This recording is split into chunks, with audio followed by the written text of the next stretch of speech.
Hello, everyone. Welcome to today's or to this evening's interview. I'm really excited for today's interview. How to communicate with compassion and assertiveness by using 4 tools: flip, feelings, consequence, and surrender. And I'm really happy to have today's guest, who is Steph Holloway. She is a body language and communication expert and founder of Elemental Potential. Hi, Steph. How are you doing tonight? Hi, how are you? Good. Great to be here.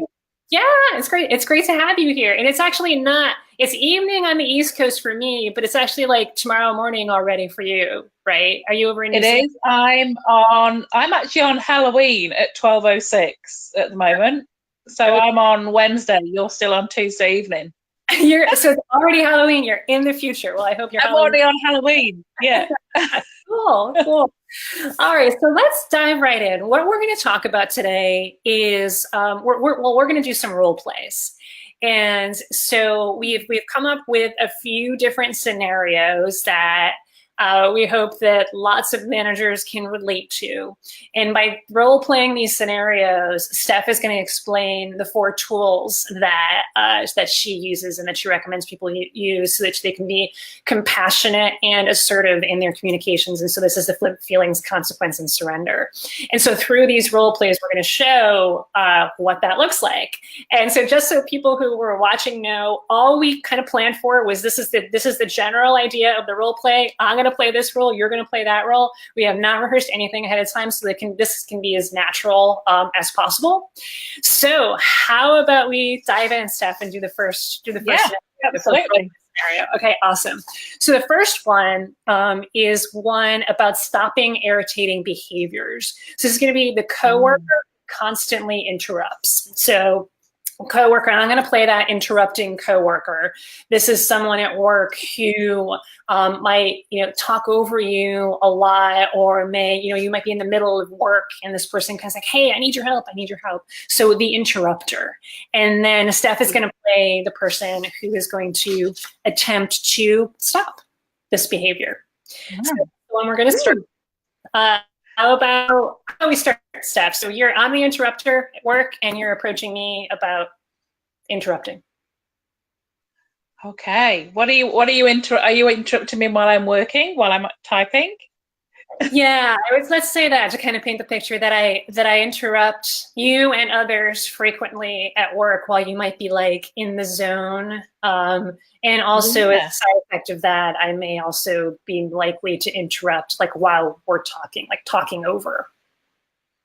I think that happens a lot as well. That you really are in the zone. You're working away, kind of tippy tapping at your screen, and you just notice somebody in your peripheral vision.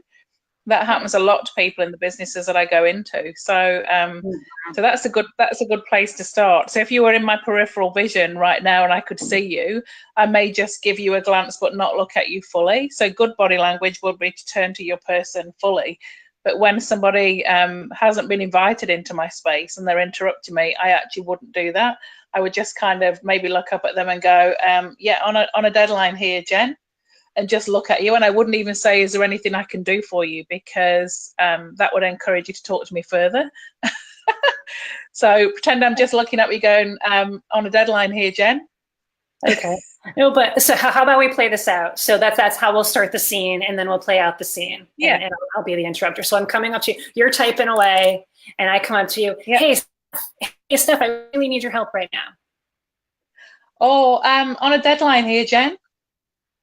I understand. Like I'm on a deadline too, and this is something that it's going to be critical. Like I need to know what it is you think on this because people are like really wanting my help with this. Okay, does it need to be right now? Within like the next 5 minutes. Okay, why is it so important in the next 5 minutes? Well, because my boss told me that it needs to get done, and that it needs to get done in the next hour, and like I have a bunch of other stuff I need to do too. So this is number 1 on my priority list. Okay. Unfortunately, this is my priority as well. I do have a deadline. So would you like to give me a time for later when we could do this? Or when I could get it back to you? Okay. How about in a half an hour? Is that okay? Yeah, actually, half an hour would be okay. Yeah, in half an hour's time, I'll have finished off my thing, and then we can do this. Okay, that sounds great. So I'll come back in a half an hour. Yep, Thank cool. you. Cool. That was great. That was even like, yeah, like I kind of felt like, oh, okay, because I was trying to play the person who's like, oh my God, I so need to do this right now. And what was you did was Yeah. kind of calm me down. Like, this isn't really life or death, is it, Jen? And No, that was well, really great. well, even if it is, it's kind of not my problem that your boss has asked you if I've already got a priority. So what I say to people all the time in business is, there's a million questions you can ask before you cave and just stop whatever you're doing and drop everything for the other person. And I deal with businesses every day. I'm coaching a lady at the moment here in New Zealand that can just never get through her own to-do list at work because she's just firefighting all day with constant interruptions. And that's the thing that you should ask a million questions before you just go, yes, of course I'll stop. And so you should actually ask things like, why do you need it? Does it need to be now? And just go through lots of different questions, which is the flip to Yeah. double make sure. I mean, if it is life and death, and even if it is life and death, I would want someone else to tell me. Could you get your boss to actually come and ask me to stop what I'm doing and prioritize this over whatever? I would not take it off somebody else's say so, Mhm. because some people are just drama kings and queens. They're not organized, and they'll chew through your time if you'll let them. Yep. Absolutely, Yeah. absolutely, and that's why I was thinking too that that was a version of the flip, the flip. And so, by the way, quick programming note: Steph was also on my podcast, on the People Stack podcast. So, if you want to hear Mm. more, we're focused specifically today on these role plays and the flip, feelings, consequence, surrender. We talked about a whole bunch of other stuff on the podcast as well, so definitely check that out. But just for folks who may not have had a chance to listen to the podcast, the flip, from what I remember, the way that you described it, it's more about getting people asking questions to get people into self-analysis. Yes, and that's exactly what I did there with you. So it's my normal self would actually turn and face the person directly, but when you're dealing with an interrupter, that sends them a subconscious signal that they can just kind of chew through your time. So I try not to do that. I would just give them a kind of sideways glance, as I was trying to do to you. Yep. And I would never go into anything but the flip, because the fact is I've not invited this person into my space or my time, and I already had priorities myself. So even going into feelings wouldn't have been appropriate. So I wouldn't have said, oh, I would love to, Jen, but I'm busy Yeah. at the moment, because again, that's a subconscious message that they'll just keep coming back. So the only thing appropriate, if you really don't want to invite that person in, is the flip, which is getting them to self-analyze. Does it need to be now? Why does it need to be done now? Just flip them to make sure before you actually give up your time and stop whatever you're doing. Yeah, that's great. That was a great one to start with. Then we're off to the races here. We're getting into the role play mode, and so you've learned about flip in a place where actually that may be the only one that you need. So it's a really powerful tool that way, asking powerful questions. So Yeah, I mean, the consequence, so I could have gone to consequence. So if you'd have been really persistent with me and said, but my boss says you need to stop what you're doing and make this a priority, I would probably still want the say so from their boss. And I would go, okay, but the consequence will be is that I now need to leave this work for another person. So there could have been I could have brought in the consequence there. If you'd have really pushed me to the edge, I could have gone, okay, I give in, I will stop what I'm doing and do your work. However, the consequence is somebody else has to wait now on their project. So yeah, so I would have let you know that there will be a consequence, just so you don't keep coming back and thinking you can hijack my time at a later date. Sure. Yeah. That makes a lot of sense. So how about we jump into this second role play? Like, the way that I Yeah. ordered them, they kind of get a little bit more heavy is, I guess, is the word. They're more higher stakes as we move more and more forward. So the second one is one that I've adopted from one that you have on your website. It's basically a passive aggressive text or a passive aggressive message. So I'm going to play the passive aggressive texter, and you're going to be the person who is responding to that.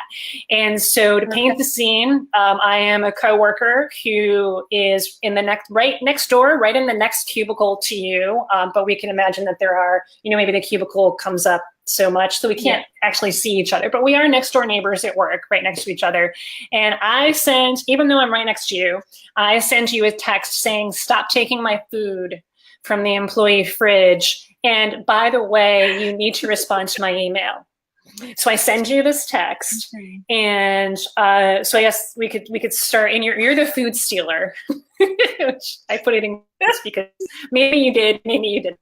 But let's pretend that I just sent you this text, and you get this text, and then you want to respond to that. Yeah, well, the first thing I would say is if you really are next to me, I definitely wouldn't respond back by text, because part of the compassionate assertiveness model is you have to do that see it, say it thing. So if you've seen it, then you have to say it. If it gives you the emotional ping and irritates you, then you've got to say it. So I probably wouldn't send a text back in that instance, because in my experience, that just kind of fuels the fire. So I would actually come and find you in your little cubicle. So, when I come and find you in your little cubicle, this is what I'm going to say. I'm probably going to start off with something like, hey, Jen, I'm intrigued. Why do you think I stole your food from the fridge? Well, I actually saw you. So it was a sandwich, and I put the sandwich in there, and I saw, and then I saw you sort of poking around in there, and you took something that looked like it was my sandwich. Okay, so you assume that it was your sandwich just because you saw me in the fridge? Yeah, that's correct. Okay. Yeah. Wow, that's interesting. No, actually, what happened is I'd got my own sandwich at the back of the fridge, and I actually got my own sandwich out, so I didn't realize your sandwich was there. Oh, okay. Because April told me that you took it too, so that's another reason why I thought that you had taken it. Okay, April's mistaken. Unfortunately, it was definitely my sandwich that I made this morning. So I feel quite hurt that you would automatically jump to the conclusion that's me. That was me. Okay. Yeah, I guess part of it too was I did send you that email, that you haven't responded to yet. So I've been feeling a little bit hurt by that as well, that you haven't responded to that email. Oh, the email. Did you put a deadline on that? A deadline on the email? No, I don't believe. Oh, yeah, because really without a deadline, how would I know that it needed to be prioritized? How would I know that? Okay. I thought that you would know that, given that this project is really high priority. Oh, well, unfortunately, I'm working on lots of different things at the moment. So what I would suggest is if you need to prioritize it, then give me a date or a time on there. So if I send you should I send you a reminder and then put like a deadline on it? Because I'm pretty sure it's something that needs to get responded to like right away. Can you just take a look at it right now? I will have a look at it right now and just see if I can actually fit it in. But in future, if you could actually put a deadline on there, because I prioritize my day in order of who's shouting the most, basically, and who wants things. Okay. All right. Well, I guess, that's good to know that's how you work. I guess just usually when I send emails to people, they usually get back within a day, like less than that. So I guess, it sort of makes me feel like, oh, do I need to treat you special or something like that when most people respond? Most people seem to respond within a day. Okay. I just feel, I feel, that you've got okay to say that and feel that. But I do have to prioritize my work at the moment. But I will look into it for now because you feel that it's a little bit overdue. But in future, just as a just so you know how I work, it would be great if you actually put a deadline on there, because then I can prioritize it, and then you won't feel like this. Okay. All right. Yeah. So that's what I'll do. That's what I'll do in the future. I'll let you know that I'd like to hear back by a certain time. Yeah, that's a good communication thing. You know, if you keep it clear, you keep it concise, and you keep it concrete. And the concrete part of it for me is that everybody knows what's happening. We've agreed on something. But without a deadline and agreement, really, it's just your assumption that I've got time to look at it that day. If I'm working on a huge project like I am at the moment, then that might not be the case. Okay. And I've got no way of knowing how you feel at the other end of your email. Or you could just come and find me. Hey, just come and find me if I'm in the vicinity, and ask me in person. Yeah. I do just prefer kind of texting people and emailing. So that's kind of what I usually do. Oh my goodness. That is awesome.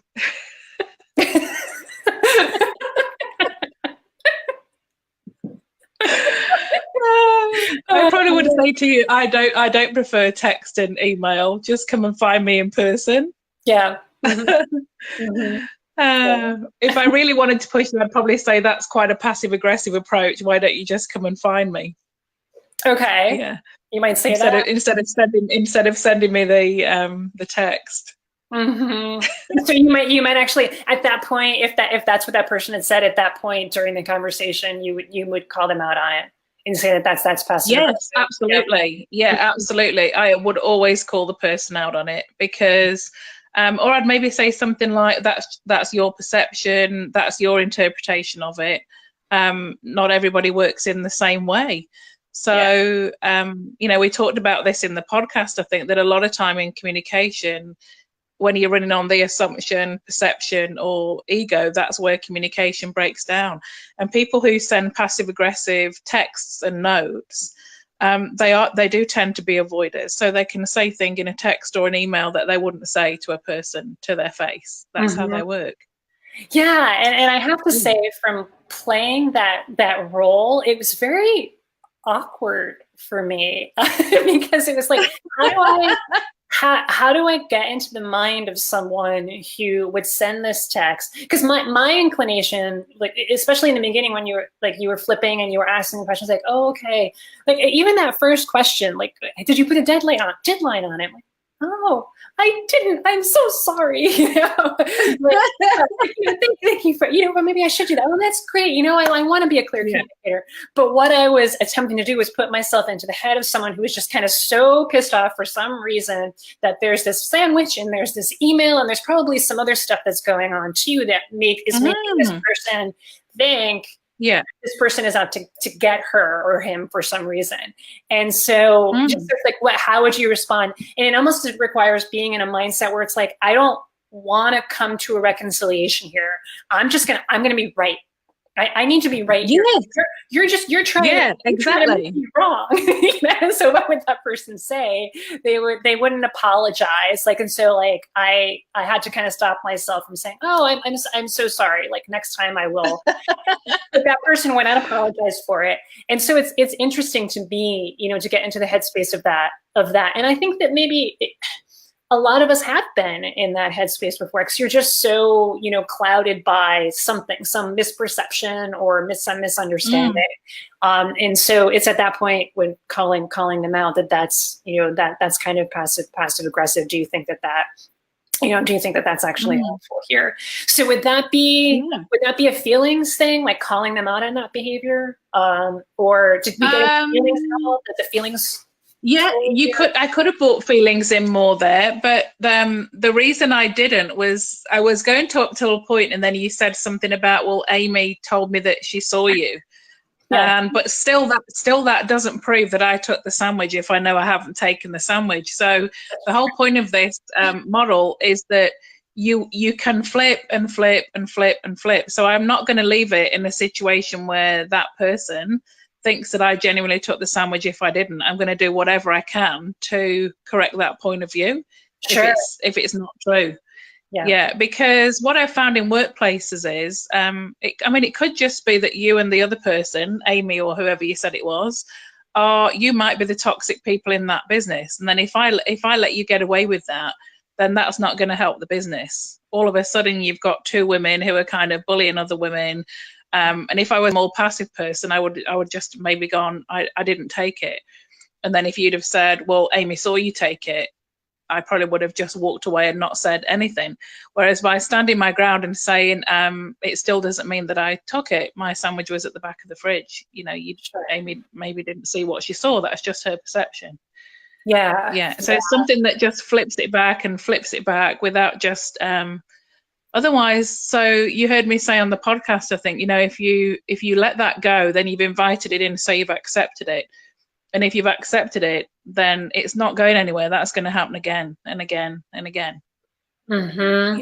Yeah. And I'm thinking, you know, as far as feelings, you did say, I think it might have been when we started, I don't know if it was about the sandwich thing or the email thing, you had mentioned how it made you feel, I believe. So is that the feelings piece of it? Yeah, I feel I feel disappointed or something that you actually jumped to that conclusion, because then that is a kind of dig back at them, if you like, that why did you just assume that it was me? It could have been anybody. Mm-hmm. Yeah. So that was appropriate to kind of put feelings in at that point, I think. There wasn't a consequence, because I couldn't have said, oh, the consequence will be that I'm never going to leave my food in the fridge again then, because you might blame me, because that would have, you know, spidered me. And stage 4 wouldn't have been appropriate either. So really it's just the flip. For most people, especially when they're leaving passive aggressive notes, the quicker and easier and earlier you can flip them. And the fact that you felt awkward means that it worked. Because if you felt awkward, even if you know it was a role play, that's exactly what it's meant to do. It's meant to flip you into self-analysis and make you kind of think momentarily, oh, hold on a minute, was that actually what happened? Or am I just assuming that's what happened? Is it really true? Just because I'm sort of lurking around by the fridge kind of thing. Yeah. And so as opposed to a situation where it was like, where you might just say, no, I didn't steal your sandwich, or, you know, just trying to, you know, going back and forth and not asking that question. And that can just kind of spiral out of control. Yeah. Well, and so no, I didn't take your sandwich. So the no on the beginning turns it into aggressive communication. Without the no, it would have just been straight assertive communication. I didn't take your sandwich, Jen. Mm-hmm. And if it was in that tone, that would have just been straight assertive. But putting the no on the end means that I'm probably going to point my finger or do something with my body language. Yeah. So no, I didn't take your sandwich, Jen. Then it becomes more like aggressive communication. Okay. So by actually asking the question straight away off the bat, why do you think I took it? And then putting your name on the end, I think I did. That makes you have to think about, was it really me that took it? Or are you just assuming? Mm-hmm. Yeah, so I just flipped it straight back to you instead of saying, no, I didn't take it. Right. Yeah, because then if you do that and go straight into aggressive or assertive communication, you just kind of end up in this war of words. Yes. So if I'd have just said, no, I didn't take it, Jen, you'd have gone, yes, you did. And I'd have gone, no, I didn't. And then you'd have gone, yes, you did. Amy saw you. And then it would have got really escalated really quick. With the compassionate, assertive way, you just flip it straight back to the person. At least there's a dialogue. You know, no one gets to blame anybody else. Yeah.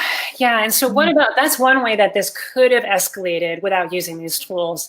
Another way that I feel like it could have escalated, but I just couldn't feel like I could do it, was when you say something like, that makes me feel, what was it that you said?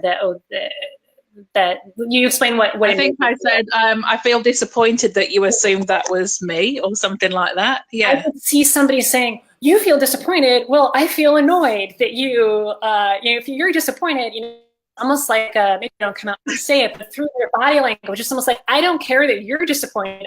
You're saying I disappointed you. Well, I feel, you know, they'll just kind of throw it back at your face. Yeah. It would have got to that. I think it would have got to that. But the fact that I just said, I feel disappointed that you would assume that sometimes is enough to put somebody that's having a little jab at you, you know, kind of off their guard. Yeah. You know, so it does stop them momentarily and make them think, because very few people at that point would then say what you've just said, like, I've disappointed you, you've disappointed me. And then I would probably just go to not the model exactly, but I'd maybe just go to lead with the needs or the facts, which would be, I didn't take your sandwich, Jim. And it would just be that, and just kind of look at you and lead with the need or lead with the facts. Yeah. Yeah, but quite often, just that addressing it and putting it out there, making it real, makes somebody stop in their tracks, so they're not going to get into this kind of tit for tat. Spats backwards and forwards. Absolutely. Yeah, And that's because what those things actually take a long time to get over in the workplace, especially if you're working in a close vicinity with people. You know, you're kind of holding a grudge. You get those little niggles all day. It's not good. That's not a good atmosphere. It's not a good environment to work in. Yeah. So, and nobody wants that, right? You don't want to be attacking Yeah. somebody. You don't want to be saying, you don't want to do that tit for tat thing. I mean, I think that that's why that's so disarming, because do you really want to get into a verbal fight with the person who you're going to be working next to day in and day out? No. Yeah. I think most people would want to smooth things over a little bit. Yeah, and my mission there, to be honest, would be to re-educate that person that they can't approach me with passive aggressive texts or emails or whatever, that if they have a problem with me, then come and find me in person. Because if people send me, like, I think in the podcast it came up that somebody in Auckland the other week here in New Zealand left me a passive aggressive note on my car because they thought I'd stolen their parking place when I went into a building. And I read down the bottom of the note and just really hoped that they'd left their number so I could ring them and say, wow, you were so off the mark. Like, whoever you were, I never saw you. I never saw your car. All I was interested in was, my car and getting into the building. So whoever this person was that left the note on my car was under a massive assumption that I knew who they were and I'd seen them, and I actually hadn't. So I see it as a real opportunity to re-educate people that are going to leave me passive-aggressive notes and texts and emails, so they might think about it twice next time and go and find the real person. Yeah. And that's great. And that self-analysis is so important. And if people are at least a little bit open to understanding that, then we can all communicate better and smooth things over. So I love that. So how about we move into the last? This is the last one. It's the high stakes role play. This is asking a boss for a raise. Love this one. Yeah, asking the boss for the raise, and she keeps shutting you down. So I'm going to play the boss, and you're going to play the employee. And just to make a few assumptions here, I don't want to complicate it too much, but I was thinking about this. Let's try to make it as simple as possible. That you are a great employee, and this is not the first time that you've asked me, your boss, about a raise or a promotion. That we've already been having ongoing conversations about how wonderful an employee you are and your performance is looking really great. And this isn't just you kind of saying, hey boss, I need a raise. That this is like this is part of a series of conversations. Does that make sense? Does that work? Yeah, so I would maybe start off with I maybe would want to pre-arrange that, because especially where it's things to do with money or budget or resources, what I've found out with a lot of the businesses I work with is that you can't just drop that stuff off people. So I would probably have tried to make a proper appointment with you for your time, not just turn up at your desk and do what the interrupter did to me kind of thing. Right. So that's the first thing that I'd want to get an agreement. I think that that the meeting was actually going to go ahead. So I didn't just drop somebody in at a time when it was really stressful for them. Sure. Yeah. So let's assume. So I'd assume that I'd actually made a time to talk for you, and then I'd probably just start off and lead with the needs or the facts. So I'd probably say, hey Jen, I'm here to bring up or put back on the table the issue of my pay rise, and then I'll just stop talking. Okay. All right, so we'll go from there. Okay, so you want to talk about your pay raise. Your pay raise, okay. What about your pay raise? Well, I feel like we've skirted around it. I've really appreciated the fact that we've talked about it previously, prior to this, but I just don't feel like we've got any forward movement on this now, and I feel like the whole conversation's gone a bit stagnant. So could we reopen it? Could we revisit this? Sure. What does that look like, though? I'm wondering what questions you might have. I would love to just bring up the the things that I brought up previously about I have been a great employee, And I think it's really commensurate with what's happening in the industry at the moment. And I don't think the pay rise I've asked for is unreasonable. Mm-hmm. So like we have talked about in the past, Steph, the budget is really tight right now. And so I don't think that there's going to be a room really to give anybody a pay raise. Can you see a point in the future when there might be? Possibly. So we have performance review time is coming up in the next couple of months. And so at that time, at that time it might be better. I could talk to my boss who has the, the budget for this department. There may be some more money at that point, but I can't promise anything. Okay, so are you saying that nothing can be done before the performance review? I'm not sure what might be able to. I'm not sure what else can be done if the money's not there. The money's not there. Okay, so is there any way you could find out before the performance review if it would have to wait until then, or because at the moment it's just kind of a non-event, nothing's happening, it's all a bit vague, and time is getting on for me, and this is important for me. So what would it take for you to find out if it could be looked at by your boss before the performance review? Oh, okay. So this is, I'm hearing that this is really important to you. I didn't really get that before. Okay. Yeah, I could talk to my boss about, whether budget is going to be opening up or not, and what kinds of resources might be available during performance review time. But I mean, that is something that I can do, and we can kind of move the conversation forward. But what actually comes as a surprise to me is, the fact that you're coming again and asking about this and saying that it's important. Important how? How is it important to you? Like, in what way? It's just important to me that it's recognized, the work I've done to help build this company and build the brand. And although I really appreciate the opportunity in our reviews to kind of, really look at the whole picture, I don't know if I can wait that long really until the performance review. I think the time's right now, really. So if you could actually arrange something with your boss, so at least you can get an answer one way or the other for me, I'd really appreciate that. When could we do that by? Okay, I would have to talk to my boss about that. You said the time would be now. Is there something else going on that we should know? Is there something? Well, I am putting it out there while we're here that I do feel a little bit undervalued at the moment, if we're being really honest. And it is important to me. I'm really glad that you've noticed that. It's important to me at the moment. So I'd just like to have an honest conversation with someone about it. And if that means getting a verdict or a resolution from your boss, just tell me what date you can come back to me with that, and that would be amazing. Okay. All right. Yeah. We certainly don't want you feeling undervalued. You are one of our star employees. So yeah, let's make these conversations happen. I'm going to talk to my boss, and we'll go from there. Okay. So could you get back to me by Friday? That's doable. Yeah, I could talk to him today, and then we could figure it out by Friday and have the conversation, figure out what the timeline would be for it. Okay, so midday on Friday?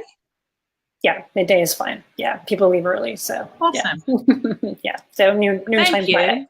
Yeah, that's good. Thank you. Thanks, Jen. Thanks for your time. I really appreciate that. Yeah, you're welcome. Thanks for bringing it up. All right. Cool. Again, wow, you were good. You were tough on me. I was playing the tough boss. I wanted it to kind of get, to have a chance to, use it as much of the tools as possible, possibly even the consequences for even the surrender piece of it, which we haven't talked about yet. But certainly you brought up that's what I felt there, and sort of trying to play it on two tracks. Okay, I'm playing the boss, but okay, what is she using? The consequences there for me, it was like, it was the time, sort of there was some urgency here. I'm feeling undervalued. This is the consequence of it, and we don't want that to be happening. Yeah, and I would never encourage, this has happened to me even in one of my clients this morning here in New Zealand, where man, this was so appropriate that you chose this one, because a lady that I've been working with in a company has literally handed a notice in this morning for a similar reason. And not because she hasn't got the pay rise, it's become because nobody's even got back to her about discussing the pay rise. Yeah. So in the end, she just feels like she's being fobbed off and completely undervalued. And what would not have helped her is if she'd have said in previous conversations, you know, with pointy finger, if you don't even come to the table with this, I'm thinking about leaving. Because that's an aggressive stance, even against your employer. But what happens eventually is people do just leave. They leave because they don't know, you know, they've got no resolution. Mm-hmm. So what I was trying to do was just push you to get back in the game, you know, and by doing that and saying, so can it be Friday? Can it be Friday at midday? Sure. And then I can jump all over that on Friday but at midday if you've not got back to me. Mm-hmm. So it's not the pay rise per se that annoys people often. It's the fact that people are avoiders, you know, they're avoiding it, they're fobbing people off, and that makes the undervaluing feeling even worse for a lot of employees. That's right. Yeah, absolutely.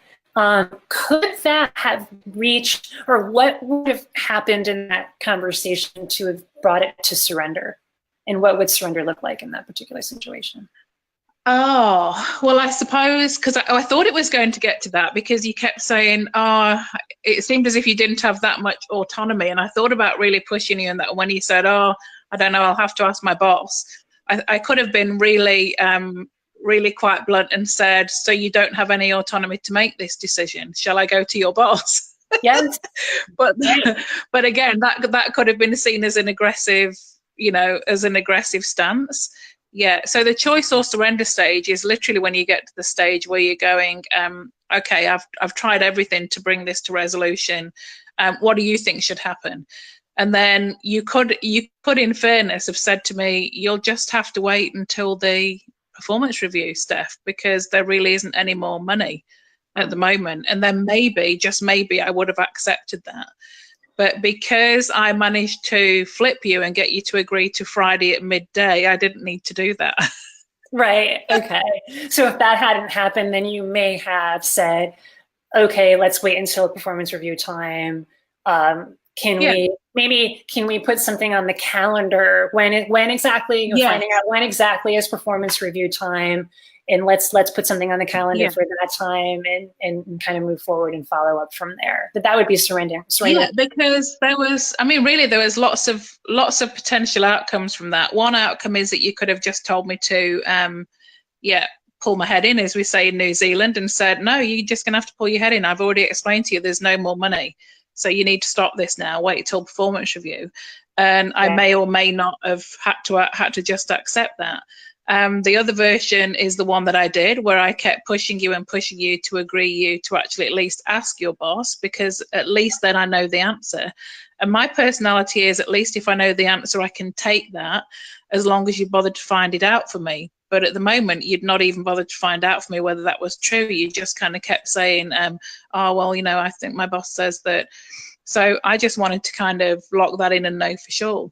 Yeah. And there's probably a version that's in the middle of there where someone tells me that I do just have to wait till the performance review, and said, you could have actually said to me, I'm not going to have an answer for you by Friday at midday. I know you'd like that, and I know that you feel undervalued and you're disappointed in me, but that's not going to happen by Friday. So you just need to wait. And again, then I would have maybe gone, well, I could have gone, well, how long am I going to have to wait? Yeah, and so I think it's just I think you did really well, but like I say, my interpretation is that sometimes just they not getting in the game and actually even, you know, moving the conversation forward is what will make people leave, because they just feel that's part of the undervalued. Yeah, so I'm wondering, would you ever play the I'm on the job market card, I'm thinking of leaving card? No, I wouldn't, and I don't advise my clients to do that, because they don't know how their boss will actually accept that, and that's why I didn't push you that far. Instead, I just went for the softer option of that is, that makes me feel undervalued. You know, I just want you to re-engage in the conversation. Yeah, but Yeah. you'd be very lucky if you didn't say to somebody outright, well, I'm going to leave then. Because in fairness, your boss could just say, well, that's an option. I can't stop you if you want to do that. And you've just given up your job willingly. So the compassionate assertive model isn't about forcing people's hands and being aggressive. It's about that kind of looking for the win-win. It's about playing ping pong. So you're always trying to get the person to flip and analyze their own behavior. It's about negotiation. So just actually saying to someone, well, I'm going to leave then, is actually an aggressive stance. It's overly aggressive in my opinion. Yeah. Yeah.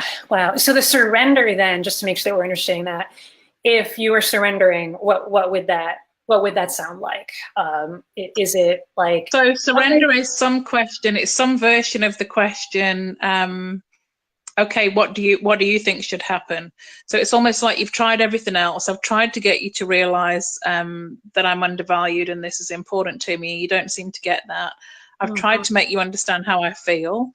I've probably wouldn't have put a consequence in there. So surrender is when you get to the stage where you go, what do you think should happen? And then you just stop talking. yes. And you would probably have said at that point then, if I'd have said to you, well, I actually feel a little bit undervalued, Jen, but what do you think should happen? And you might have said to me in complete honesty, I would love to make this happen for you, Steph, but I can't just yet. So you are going to have to wait until the review. And then if you really said it to me and I believed you, I would have to take that on board, because part of that choice or surrender part of the model is that it is always going to be the truth. You might not like the truth of it, but it is always going to be the truth. So once you want to go into that space, I may have actually come away with having to wait until the performance review, whereas the route I took actually at least got me an answer on Friday at midday from you. Of course, that answer might still be no. You could just come back to me on Friday at midday and say, I've asked the boss. I told you that I'd asked the boss and the boss said no. Yeah. But the way that getting the midday of Friday, it's at least getting your boss to advocate for you a little bit more than just saying, okay, let's wait. Yes. For sort of getting. Well, at least it's constructive. It's a constructive move in communication. It's not passive. It's not passive aggressive. I might not like the answer on Friday at midday, but at least I've made you engage back in the game where you're getting me the answer. Sure. Yeah, absolutely.